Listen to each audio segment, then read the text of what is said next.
Hello everyone and welcome back to another episode of Friday Food Fight. My name is Wes Christian, CEO of Food Handler Solutions, and your host again for this week. And we've got a really amazing topic and outstanding guest for this week. And I'm going to let Mr. Bart Christian, nationally recognized speaker, go ahead and introduce our guest for us. You know, it's my great pleasure to introduce my good friend, Ed Rush. And, you know, Ed, I think I have the greatest job in the world, getting to talk to my friends just on a regular basis. And I consider you to be one of my very best friends. And now I've known you for, I don't know what, going on about 30, well, so ever since Wesley was a pup, I think that's about the way to put it. You know, about the last 13 or 14 years. And Ed, I know, you know, just to kind of just dive into your background, I know that you've been an F-18 fighter pilot with the Marines. You're decorated in the service. Thank you so much for your service. You know, we just had Veterans Day not too long ago, and so many people get missed in that. And I just want to tell you thank you on behalf of my family and on our country for all you've done for us. I know that you served tours in Iraq, and you've been I think you were a Top Gun instructor. Am I correct? I actually graduated from the Navy's Top Gun. I was the instructor in the Marine Corps Weapons School, which is our version essentially of Top Gun. So yes, so better than Top Gun. Let me put it that way. So did you get to meet Tom Cruise? That's my question. I always tell people I'd love to pretend like I'm the second coming of Iceman, but I made too many mistakes in the airplane to be that guy. But dude, I want to just thank both you guys for the opportunity to be on the Food Fight. Like, I've been like super excited about joining you on this, and I just have to say, so we've known each other since 2008. That's when we first met, and I will just tell you, we reconnected about a year and a half ago.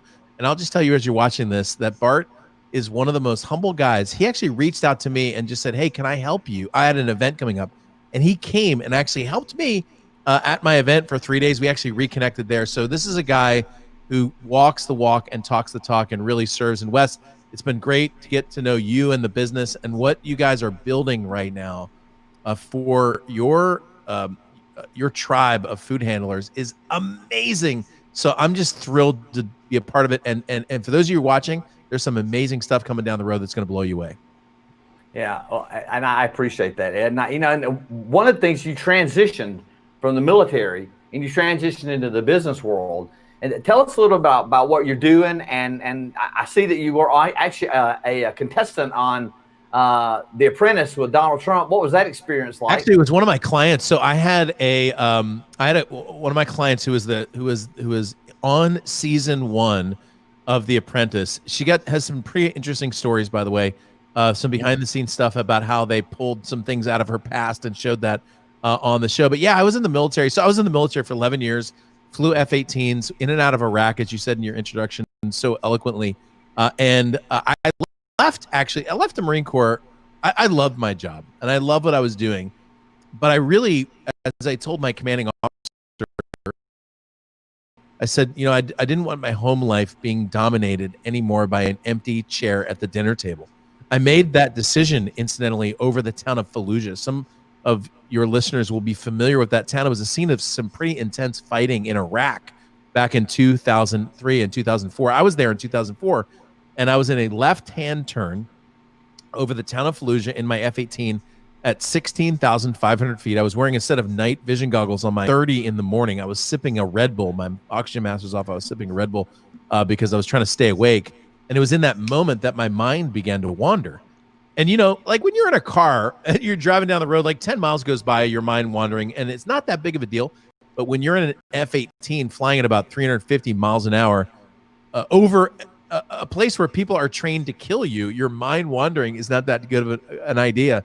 And what I realized is my mind was literally wandering around the globe, exactly 12 time zones away, to Arizona, where I lived at the time, and my 5-month-old daughter, who had just been born, and she's in Arizona, I'm in Iraq. And I said, like, I don't think I'm coming back here anymore. I love the job. I love the mission.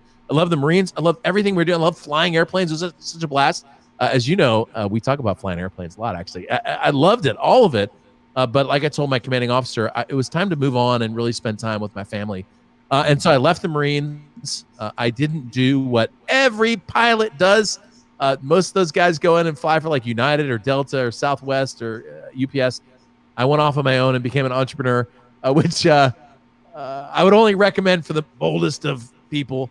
But it turned out pretty well for me. Ended up writing a lot of books and helping and inspiring a lot of people to excellence. And here we are. I had no idea that you lived in Arizona for a short period of time. Yeah, I was in Yuma. So I lived in Yuma, Arizona. I always tell people, if you want to know where Yuma is, you go until you smell it, and then you make a right and you go until you step in it, and that's Yuma, Arizona. And so I live in San Diego now, and when people, like, when your family and friends come to visit you in San Diego, you're not sure if they're coming to visit you or SeaWorld.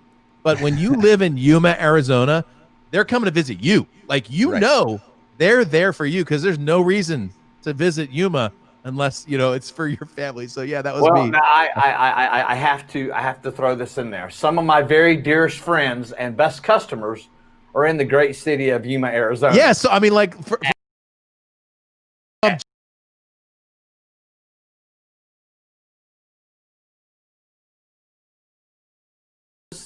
there's I know I'm making fun of it. I lived there for 3 years, still own a house there. We still go back there quite a bit. The river is beautiful.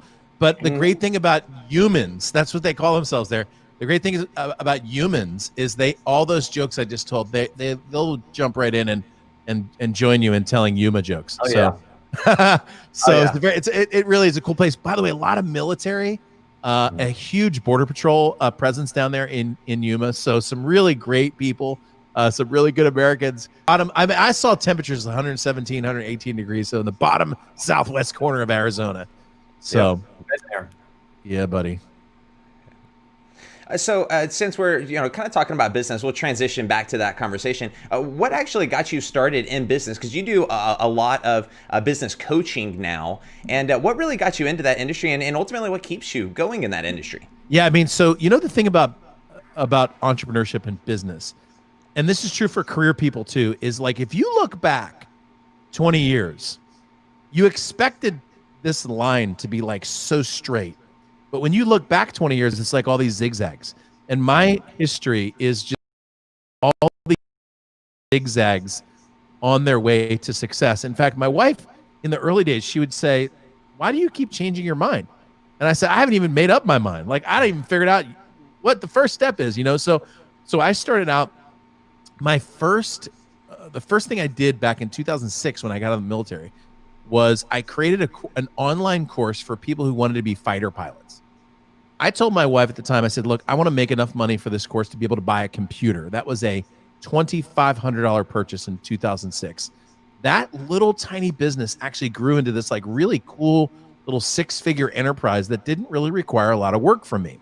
And so I started a second business. My dad was a very well-known basketball referee. In fact, a lot of people, when they hear, like, "Oh, that's that referee," and then they see me and they're like, "He might be a little younger than the referee guy is." Well, that was my dad. And I told my dad, I said, "Hey, Dad, I just started this online business and I know how to do all this stuff. Why don't we create a course for basketball referees?" We created an online training platform for basketball referees, still exists to this day, still a very successful business. So I actually had some successes early on. Now, the things I didn't tell you about were like the 20 ideas that failed in the middle of those two. But those were the two that really kind of kicked it into gear. And then we met each other when I began to speak. And so what ended up happening was, because I was becoming successful with these businesses, people would ask me to come into events and speak and tell the story, started these businesses and how they were successful.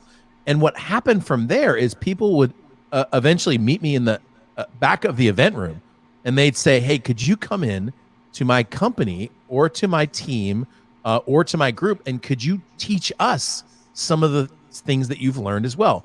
And so I would come in and I would talk about success or productivity or even how to use the internet, things like that. And next thing you know, a speaking business was born and a consulting business is born. And the only thing additional to that in the 12 years that happened ever since then was I wrote 5 books. So I basically took my knowledge in those areas and started putting those into books, which became very successful. And now I spend most of my time writing and speaking. It's just what I love to do, and working with business owners and teams and groups, and just showing people how to live life to the fullest, how to take advantage of every minute that God's given you on this awesome green earth, and really how to change the world. And truly, right now, there's no better time for you to really get out there as a leader and to really begin to transform people's lives, because people's lives need transforming right now. So it's just an honor and a thrill to be in that industry, and just to encourage you in wherever you are in your industry or career, to be able to really kind of push the edge of the envelope, as we say in the fighter pilot world, and to really make the kind of change that you want to make. Absolutely. Yeah, I think it's fair to say that we've all had to, make some big pivots and some big changes in the past 9 months that none of us foresaw going into 2020. And I've actually, speaking of your books and your speeches, I've heard you mention a kind of a philosophy almost of this big pivot that you've talked about. Tell us a little bit about, really a big pivot that you've made in your business in the past 9 months, and maybe just a little bit more about that kind of big pivot philosophy that you have. It's awesome. Great question. So remember back then, it feels like 4,000 years ago, by the way, March of 2020 was really when COVID began to hit, and the lockdown, the states began to lock down, mask orders and all that sort of thing. It was in March that I started teaching the principle that I ended up calling the big pivot. And the principle was this: every 80 years, the entire world goes through a massive transformation, or as it was described later on by a friend of mine, a massive hyper evolution. If you just look at the world, for example, if we just start in the 1700s, right in 1776, as you know, here in the United States, we have our revolution, Declaration of Independence. That lasts for 5 years, wraps up around 1781. Fast forward 80 years, you're at 1860. In 1860 here in the United States, we are just kicking off the Civil War, which lasts for 5 years, wraps up in 1865. At the same time, Darwin is actually writing The Origin of the Species, which radically transforms the way that we look at science.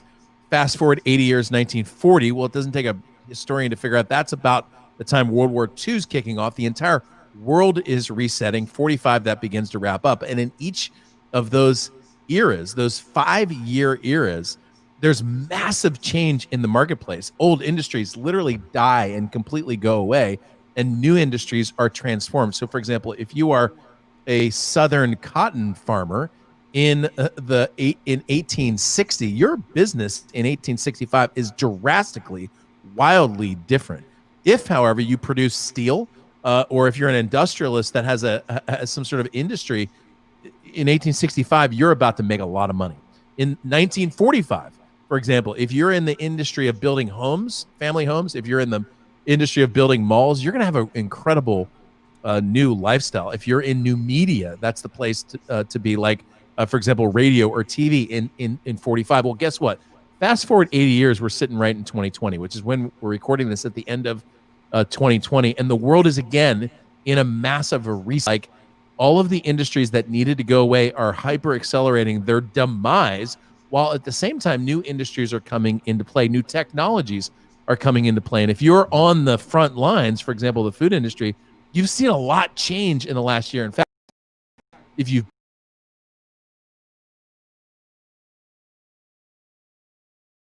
in 1 year than in the past 40 years combined. Well, guess what? That's uncomfortable. That can be very disequilibrating, by the way, as a leader sometimes, but it's also, in my opinion, the single biggest opportunity that you've ever been presented, okay? Because most leaders I know want to see change happen. You want to be in a position where you can improve and grow. You want to potentially get a promotion, or maybe find yourself into a position where you can have even more leadership. Well, guess what? Now is the time, because all the rules went out the window. I'm telling you, like in March, everything reset and the rules completely went out the window. Let me give you an example that has nothing to do with business. This summer, Major League Baseball went back to playing again. This summer, the National League in the Major League, if you know baseball, you know the National League, the pitchers hit, and in the American League, the pitchers don't hit. They have a designated hitter. Well, this year, the National League, the pitchers had a designated hitter. So the pitchers didn't hit. And Major League Baseball said, well, because of COVID. And I'm like, what kind of mental gymnastics do you need to do to connect COVID to a designated hitter? You don't.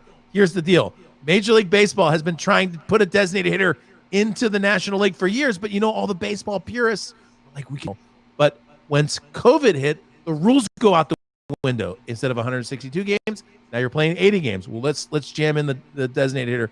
See what happens here. And my point is, even where in industries where COVID didn't affect it, and your industry, by the way, was obviously massively affected by this national pandemic, but even in industries where it wasn't as significant, the rules went out the window, which gave you as the leader the opportunity to rapidly transform and to be able to create the kind of change that you want. So now, here's what leaders do. Leaders look at an issue and go, oh my gosh, that's a major problem. This stinks. But a great leader looks at an issue and goes, hey, this is a problem and this is an amazing opportunity. And what I've been teaching since March is the window opened up. So if it normally takes 30 years for you to accelerate your career to a certain point, it could take 3 years now because the rules are out the window.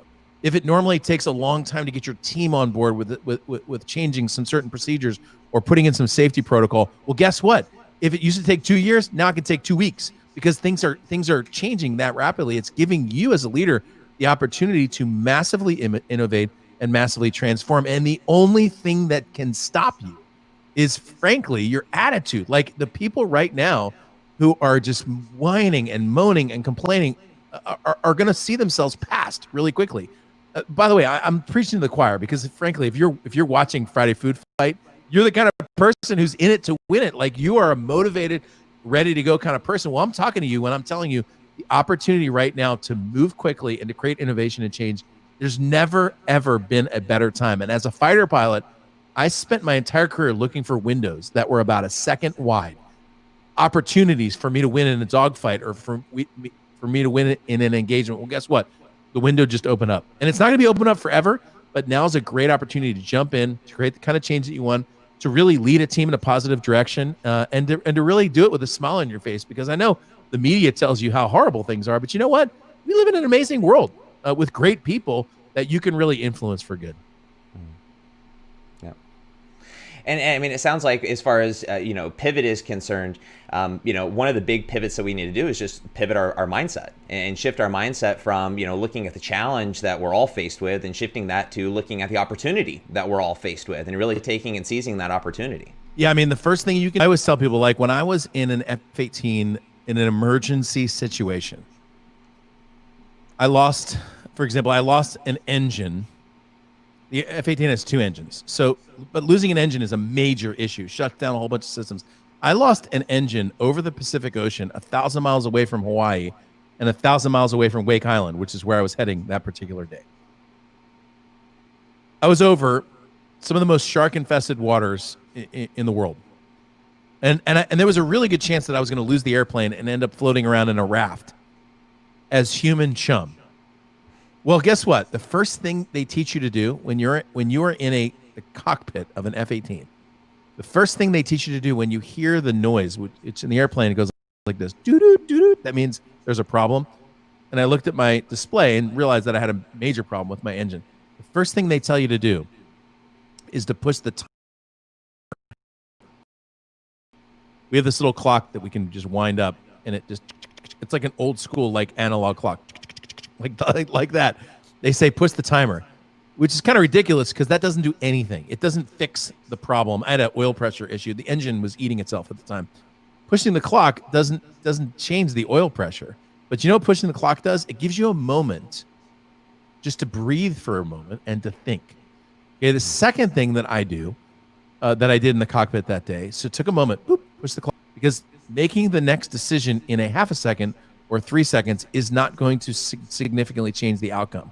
But making the wrong decision in a half second can be disastrous. And I'll tell you that more than one pilot in history has had an engine problem and in their panic shut down the wrong engine. Think about that for a second. My left engine was failing. If I had reached over and shut down the right engine, now I have a failing engine and a shutdown engine, but I can't start the new engine because the failing engine is required to start the new engine, it's a guarantee that I'm going to end up ejecting out of an airplane. So you can make a mistake in seconds that could cost you your life. So the first thing you do is do something else, frankly. Push the button, breathe for a second. The second thing you always do in an emergency situation, I still do it to this very day, if something bad happens, is you smile. When you smile, it not only tells your whole subconscious that everything's going to be fine, but you're also telling the world, hey, I'm good. I'm good. And then what you do is you take the very next step that you need to take to create the kind of change that you want to change so that you can solve the problem and move forward. And so as a leader, step number one is to take a big, deep breath. Okay. A lot of times the biggest mistake that leaders make when there's a extremist situation, this could happen in a kitchen, this could happen in an office, this could happen in a meeting, it could be with a person who's having an issue with their personal life or whatever it is that you're confronted with. The first reaction sometimes is to freak out. And I will tell you that if you begin to freak out, you bring the temperature of the room up instead of bringing it down. My dad, who I mentioned earlier, who was 29 years or 32 years, was one of the most famous basketball referees, worked finals game after finals game, Larry Bird and Magic Johnson and all those great players. My dad had a rule on the basketball court. When the game went up, he went down. And when the game went down, he went up. So if the game was just a boring 20-point game, he would intensify, because if he did that, he wouldn't make lazy mistakes. But if the game went up, like I watched my dad referee Game 7, 1987, Los Angeles Forum, the Lakers against the Celtics. Talk about a game. I watched my dad cool, calm, and collected on that court, because when the game went up, he went down. And as a leader, that's the direction that I always recommend going. So in an intense situation in the cockpit, instead of freaking out, you actually take it back, you breathe for a second, you smile, and then you take the next step to get you to your destination. And for you as a leader, that's exactly what you do. Take a big deep breath, smile for a moment, and just understand that, and I mean this, no matter what happens, it's good news. Because if it's good, then it's good. If it's really bad, well, guess what? Now is an opportunity for you to take a bad situation and turn it into a good situation. Let me tell you, there's nothing that hallmarks a great leader than by taking something bad and turning it into something good. I mean, look back in history. Who are the people that you read about when you study history? It's not somebody who took a bad situation, made it worse. It's somebody, for example, like Abraham Lincoln, who I mentioned in 1860, was elected to president in 1860. As soon as he's elected, the country splits into two. And he manages somehow to bring that country back together over a 5-year period of time. Or look at Winston Churchill. Everybody hated Winston Churchill. One of the least liked people in England in the 1930s. Derided in both parties. And then all of a sudden when they went to war, they're like, I think we need Churchill. Churchill comes in and says, everyone says right now, this is going to be our darkest hour. I say instead, this is going to be our finest hour. He gave a speech over the radio that catalyzed a nation that ended up winning World War II decisively by first winning the Battle of Britain, where that speech was first given. So some of the best leaders in history are the ones who came into a situation where there was massive turmoil, massive chaos, massive panic. Their engine was failing over the middle of the Pacific Ocean, but somehow they made it through. And those end up being the best stories too. So if you're in that situation now where like everything's going crazy and you're not even sure what to say about it, well, guess what? Smile, breathe, because you were born for this moment. And when you get out of it, you're going to look back and it's going to be a great story. Okay. So I always tell people, if it's going to be funny later, it's funny now. So if something is totally screwed up right now, but you're going to tell a story about it like 2 months from now, you're going to be laughing about it. Well, guess what? Start laughing now because it's a good story now. Okay. So that's a place to start. I love those tips and they're so appropriate. Go ahead, Bart. Well, one thing I would add to that, Ed, and I saw you speak not too very long ago, like maybe just this morning, and and you made a great comment that I so locked onto, and I tell audiences this all the time, is that I'm paraphrasing what you said, but that we have to guard our mind, and so many people find themselves mired in the muck, let's use that word, of the news, that they become almost have tunnel vision. They can't see beyond themselves because they become tunneled into what they're watching on TV every single day. And my take on leadership, when we look at great leaders, I think great leaders have one great characteristic that they share in common, is that they surround themselves with people that are going to tell them the truth, but they're also going to support them, and they don't allow themselves to be bombarded with the end of the world. I'm sure that Churchill heard the bad news. I'm sure that Abraham Lincoln heard the bad news. But at the same time, I'm sure that those two men also were surrounded by people that were telling them, yes, this looks dark, but. Yeah. And I think that's important. A lot of people don't have that person to throw that but in there. It's right on. I mean, I have a principle that I call purposeful intake. Intake, by the way, can fall into a set of categories. That's what you watch. That's what you listen to. That's what you read. That's also who you're with. Okay, so watch, listen, read, who you're with. So, for example, nobody would knowingly inject themselves with poison. Nobody would knowingly inject themselves with like E. coli and just for fun. Nobody would knowingly swim in a cesspool full of cow feces. Nobody would willingly do that. And yet willingly, for some reason, most people spend an hour or more a day listening, watching, or reading the news. Okay? I'm just going to say it. The news is toxic. It's poison. And I'm not even taking a political side here. It's true on the right and the left, and it's all awful. Okay? It's indoctrination that you don't need. Here's the best way to get your news. Ready for this? If something really important happens, somebody's going to tell you about it. Like, for real. If something really big happens, I'm talking like 9/11 kind of thing. I'm talking about whoever won the election. Somebody's going to tell you. Everybody's going to tell you. So you don't even need to watch or read it. Why would you spend your time, like, for real, watching, reading, listening to the news today, in today's day and age, is like taking a 12-foot jump off of a high dive into a pool of cow manure, swimming around for about 3 days, and then coming out and wondering why you stink. Okay? So here's my recommendation. Purposeful intake. That's what you watch. That's what you read. That's what you listen to. And that's who you spend your time with. Jim Rohn, the late speaker, said that you are the sum of the 5 people that you spend the most time with.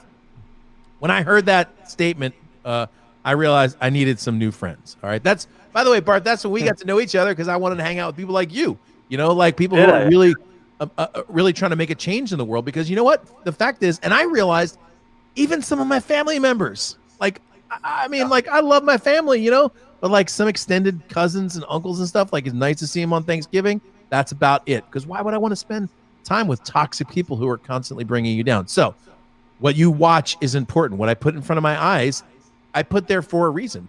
What you read is important. I typically read about 2 to 3 books a week, and those books have been chosen by me for a specific purpose. Sometimes it's a book about business. Sometimes it's a book about communication. Sometimes it's a book about our country or the world. Sometimes, frankly, it's just a fiction book, just to get my mind into a creative state. What I listen to is important.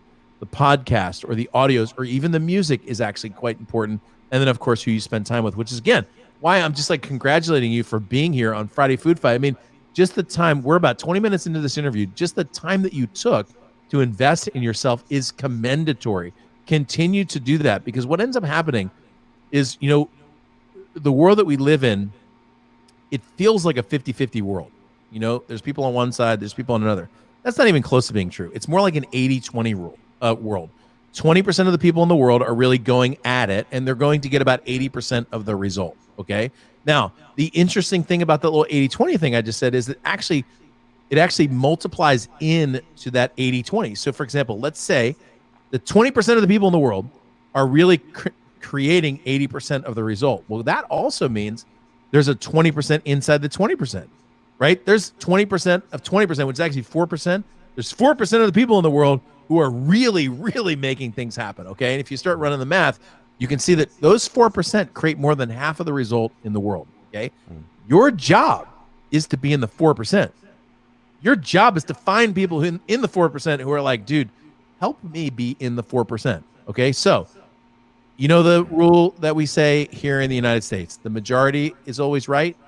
Nope. Majority is always wrong. Okay. Let me give you a couple examples. Most of the people in the world are out of shape. Most of the people in the world have bad relationships. Most of the people in the world don't take care of themselves mentally. Most of the people in the world have bad attitudes. I'm not interested in being most of the people. I'm interested in being up in the 4%. Okay, so if you want to follow the crowd, watch the news, watch TV at night, watch, I don't know, the latest like reality show or whatever. But if you want to be you want to be awesome, Purposefully Intake. Go get great books, read them.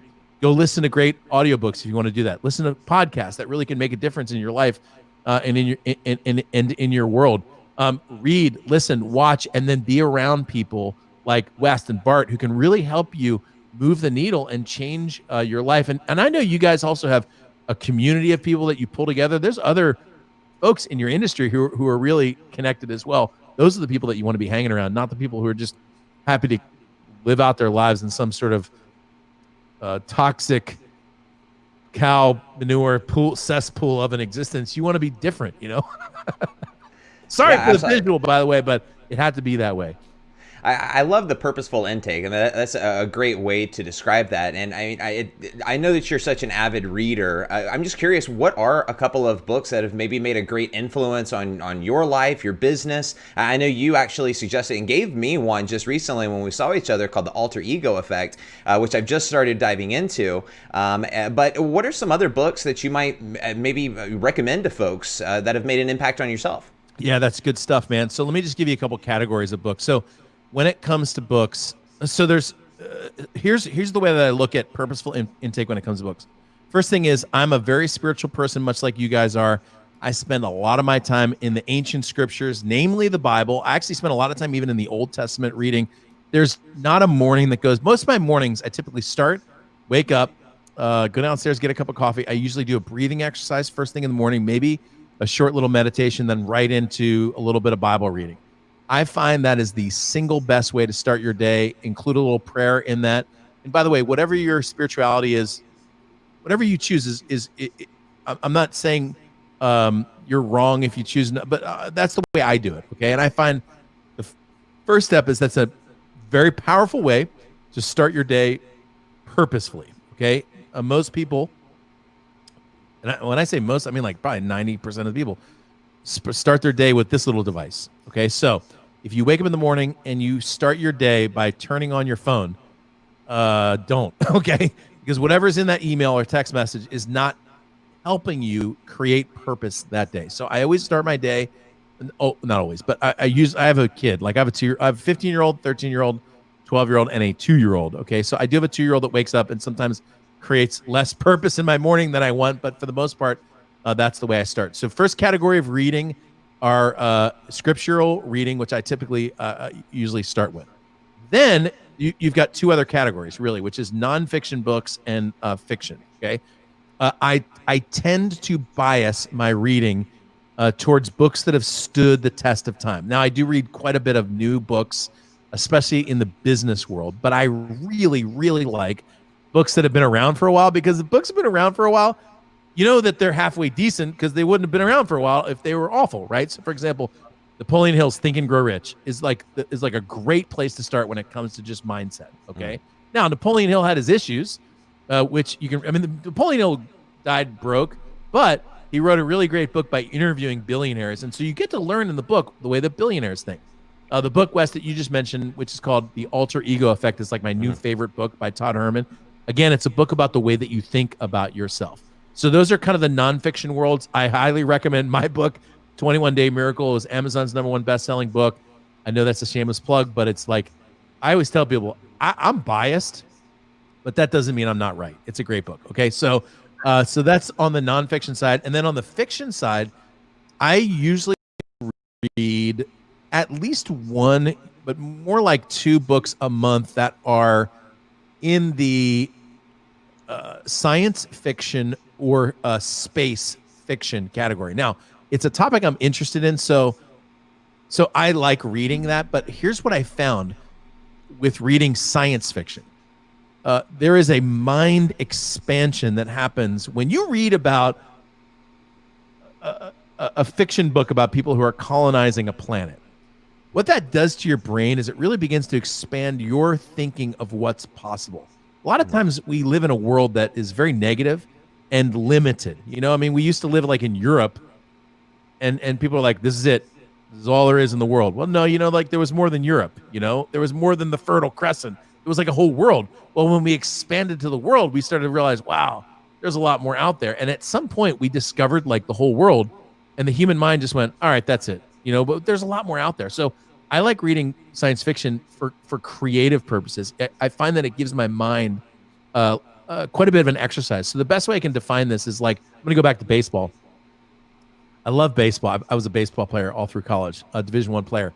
So when I played baseball, like if you stood on the on-deck circle, while the batter was hitting, most batters stand on the on-deck circle with a weight on their bat. So you'll see the hitter, even now in the major leagues, they're swinging a heavy version of the bat. Here's what happens when you swing a heavy version of a bat. Your bat feels lighter. The weird thing is the bat didn't get lighter. Like it's 30 ounces or 50 ounces or whatever it is.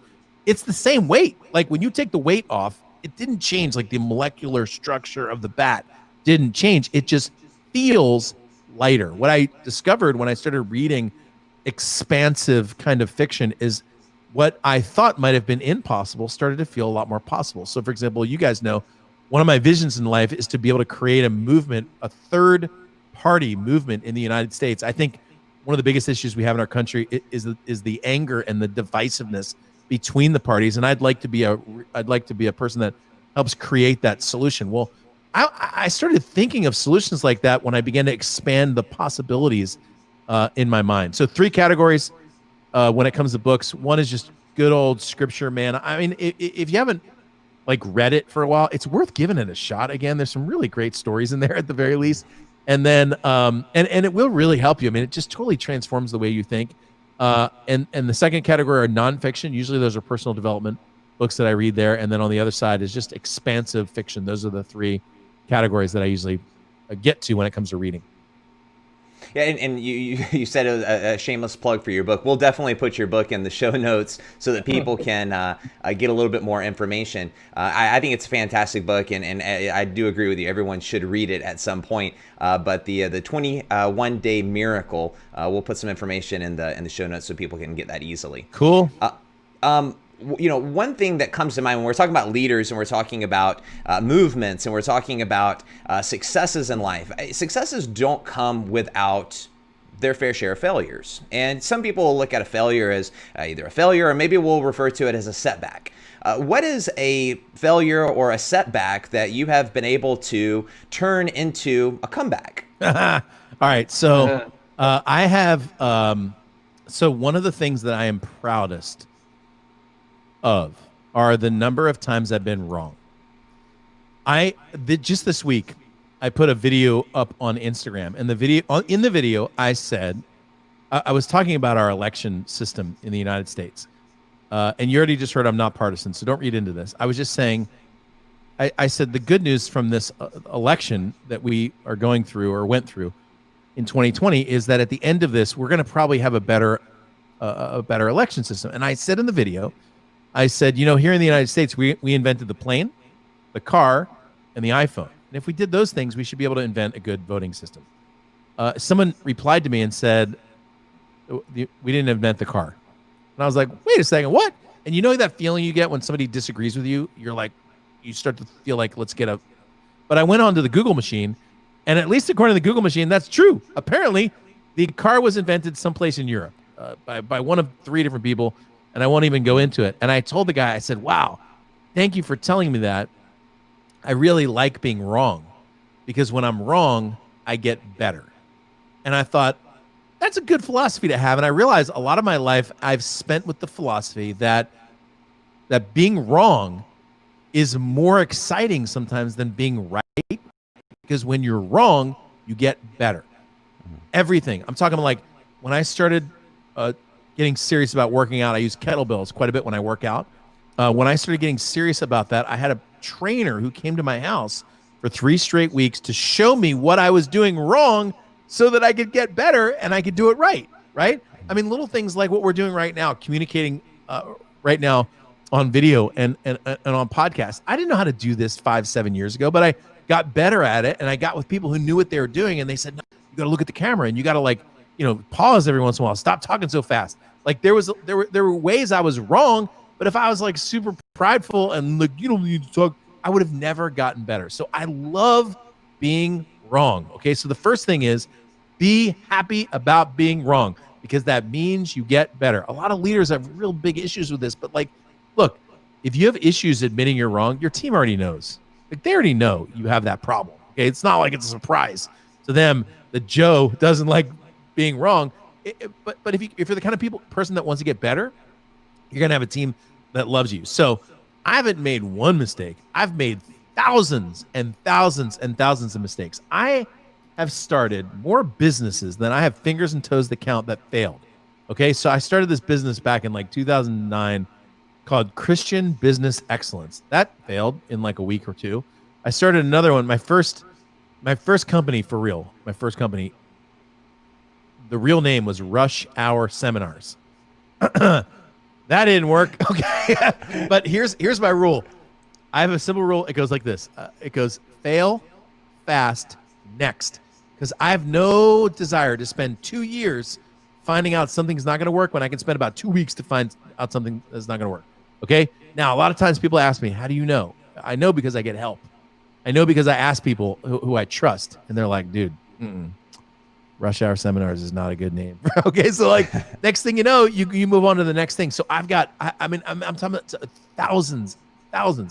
I've had book covers that looked ridiculous that later on I realized I need to get a new book cover. You know, I had websites that looked like they were built by a kid in his parents' basement because they were built by a kid in his parents' basement. And I eventually made the websites look good. So like all of these improvements happened because I was willing to admit, hey, you know, I'm like, maybe it doesn't look as nice as I think it does. So I just encourage you as a leader, like find a way today to be like, hey, you know, I was wrong about that. People will be like, what?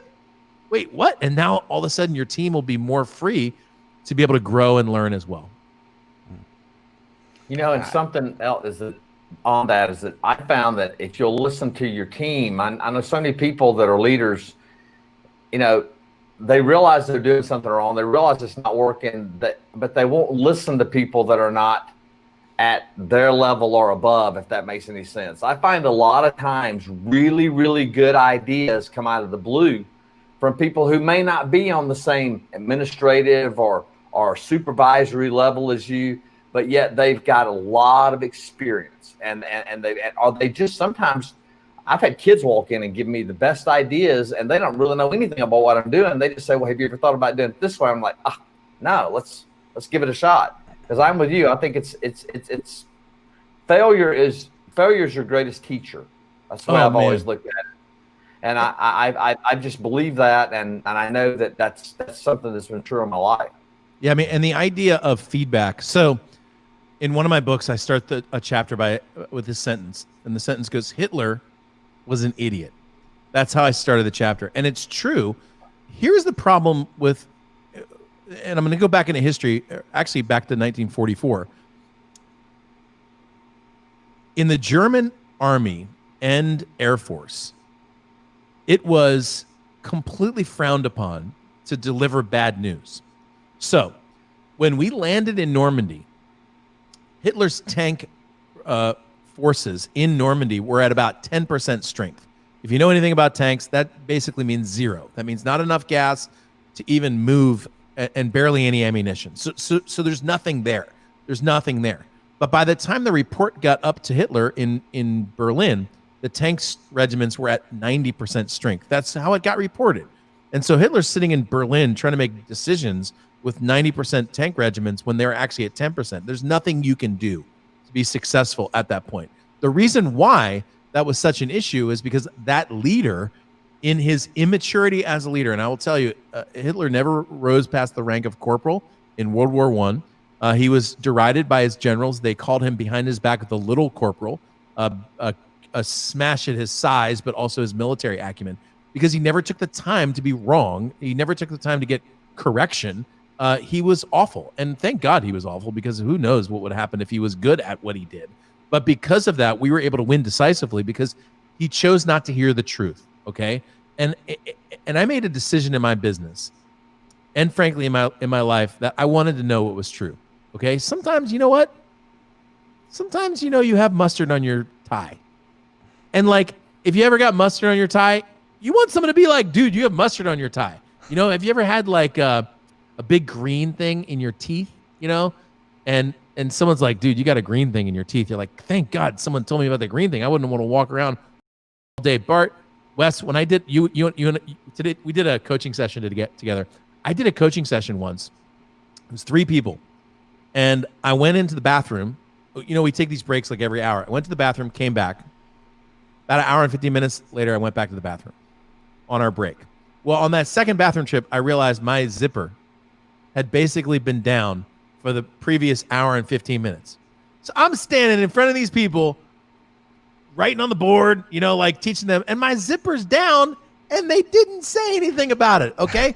I'm like, dude, I have a new rule. If my zipper's down, I don't care how embarrassed I might be, tell me my zipper's down. You know what I'm saying? So, like, I created a rule in my life that if something's screwed up, like, I want to know about it.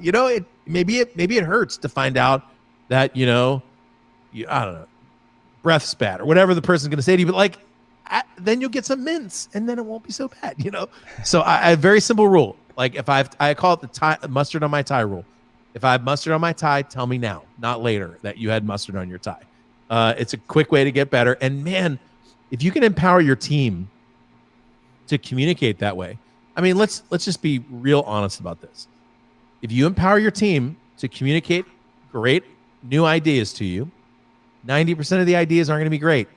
But you know what? There's some nuggets in there, because on the front lines, people see things that you can't see. They're your eyes and your ears. And every once in a while, man, you'll see something that's a great innovation and you're like, man, I'm glad Ricky brought that to me, because if he didn't, we wouldn't have gotten better. So just having your ears open to that sort of thing can be really helpful. Yeah. Well, we're running a little long, and we like to try and keep it around 30, 40-minute format, and we've gone a little over 45 minutes now. So I've got one final question for you before we kind of wrap things up today. And, the majority of our audience is school nutrition professionals across the country, and they've been working very diligently on the front lines, serving food to kids all over this great country for the past several months. And I know we've gotten a little long-winded here on our call today, but if you had a sign, just a single sign that you could post in each kitchen across the country, what would that sign say? Ooh, wow, that's a good question. So I think I would start with is it Bob Marley who said everything's going to be all right? Isn't that the song? Everything little birds. Be all right. What's that? I said that's 2 little birds. Every little thing's going to be all right. Every little thing's going to be all right. I think I would just put that right up on the sign and say, hey, everything's going to be all right. I know times are tough right now, okay? This is what great moments are for. You did not go watch a movie about everything being okay. I'm telling you, any movie you like, Avengers, sports movies, they always have a moment where everything's completely screwed up and it looks like everyone's going to die. And then they win. Okay? So like everything's going to be all right. I'd say that on the sign. And since you said we were long-winded, I'm going to give you another one. I would put one up that just says smile and breathe, or breathe and smile, because you know what? That's the first step to dealing with any tragic emergency situation, because everything's going to be all right. So there. Can I put a third one up? Third one would be my book. Yeah, absolutely. I would just put a picture of my book. I'm just kidding now. All right, good. That's it. Bart, what would your sign say? I think my sign for child nutrition people would be this. It'd be really simple. It'd be, you always knew you were heroes. Now the world knows it. And I think that's a true statement. I mean, that's been my passion and my message I've been trying to get across in almost every show we've done, is that I want child nutrition people to carry this momentum that they built in the community that says, we've always known we're heroes. Now we've shown that we're heroes. And because they've been just as much out there as police or fire and nurses, they've been on the front lines from the very beginning. So my message to them would be, you're heroes. Live it. No joke. Believe it. Know it. Amen. Love it. Love it. Well, gentlemen, thank you so much for being on the show. Ed, thank you for your time. I really appreciate having you here. I've got a ton of additional questions that we did not get to today, so we'll maybe have to have you back on the show at some point, and we can hear a little bit more from you. And Bart, always great to see you as well. Amen. Thanks, guys. Well, gentlemen, y'all have a wonderful afternoon. For everyone out there watching, this has been another excellent episode of Friday Food Fight. We look forward to seeing you again next week at 12 o'clock Pacific Standard Time. Take care and have a great weekend.